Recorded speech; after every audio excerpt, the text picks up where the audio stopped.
Chapitre 12. En ce temps-là, Jésus traversa des champs de blé un jour de Shabbat.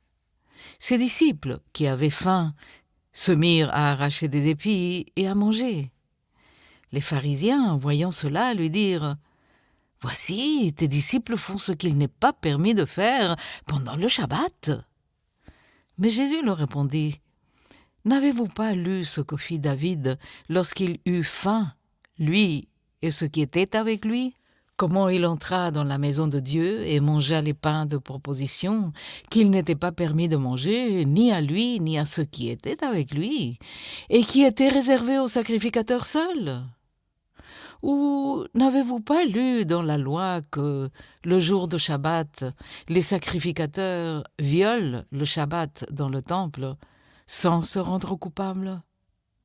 Or, je vous le dis, il y a ici quelque chose de plus grand que le temple.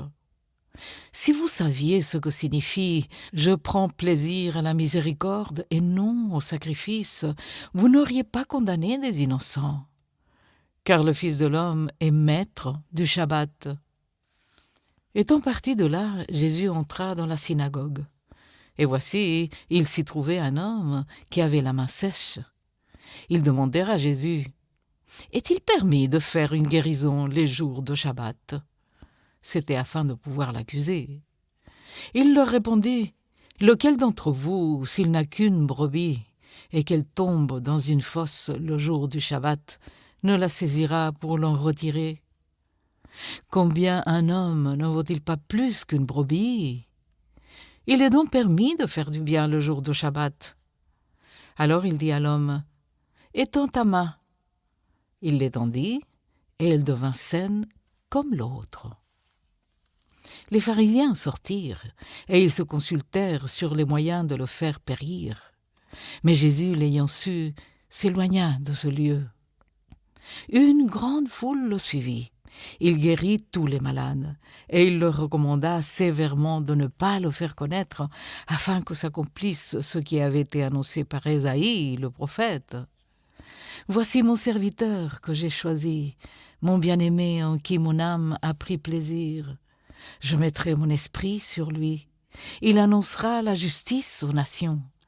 Il ne contestera point, il ne criera point, et personne n'entendra sa voix dans les rues. Il ne brisera point le roseau cassé, et il n'éteindra point le lumignon qui fume, jusqu'à ce qu'il ait fait triompher la justice.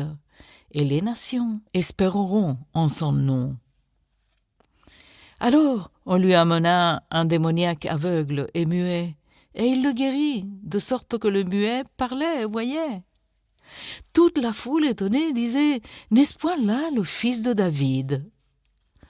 Les pharisiens, ayant entendu cela, dirent « Cet homme ne chasse des démons que par Belzébul, prince des démons. » Comme Jésus connaissait leurs pensées, il leur dit « Tout royaume divisé contre lui-même est dévasté, et toute ville ou maison divisée contre elle-même ne peut subsister. Si Satan chasse Satan, il est divisé contre lui-même. Comment donc son royaume subsistera-t-il ? Et si moi je chasse les démons par Belzébul, vos fils, par qui les chassent-ils ? C'est pourquoi ils seront eux-mêmes vos juges. Mais si c'est par l'Esprit de Dieu que je chasse les démons, le royaume de Dieu est donc venu vers vous.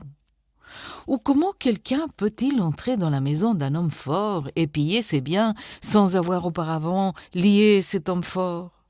Alors seulement il pillera sa maison. Celui qui n'est pas avec moi est contre moi. Et celui qui n'assemble pas avec moi disperse. C'est pourquoi je vous dis, tout péché et tout blasphème sera pardonné aux hommes, mais le blasphème contre l'Esprit ne sera point pardonné. Quiconque parlera contre le Fils de l'homme, il lui sera pardonné, mais quiconque parlera contre le Saint-Esprit, il ne lui sera pardonné ni dans ce siècle, ni dans le siècle à venir. Ou dites que l'arbre est bon et que son fruit est bon, ou dites que l'arbre est mauvais et que son fruit est mauvais, car on connaît l'arbre par le fruit. Race de vipères, comment pourriez-vous dire une bonne chose, méchant comme vous l'êtes? Car c'est de l'abondance du cœur que la bouche parle. L'homme bon tire des bonnes choses de son bon trésor, et l'homme méchant tire des mauvaises choses de son mauvais trésor.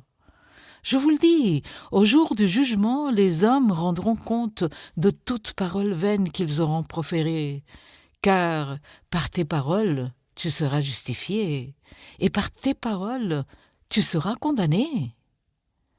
Alors quelques-uns des scribes et des pharisiens prirent la parole et dirent « Maître, nous voudrions te voir faire un miracle. » Il leur répondit « Une génération méchante et adultère demande un miracle.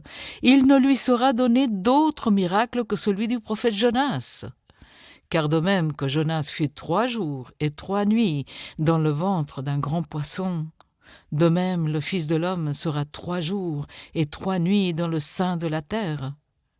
Les hommes de Ninive se lèveront au jour du jugement avec cette génération et la condamneront parce qu'ils se repentirent à la prédication de Jonas. Et voici, il y a ici plus que Jonas. La reine du Midi se lèvera au jour du jugement avec cette génération et la condamnera parce qu'elle vint des extrémités de la terre pour entendre la sagesse de Salomon.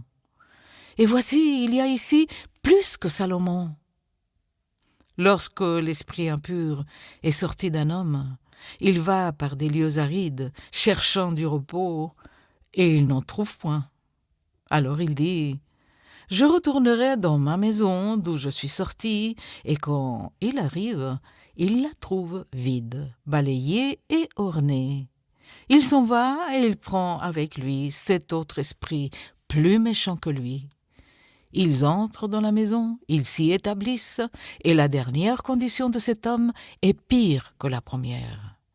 Il en sera de même pour cette génération méchante. » Comme Jésus s'adressait encore à la foule, voici sa mère et ses frères, qui étaient dehors, cherchèrent à lui parler.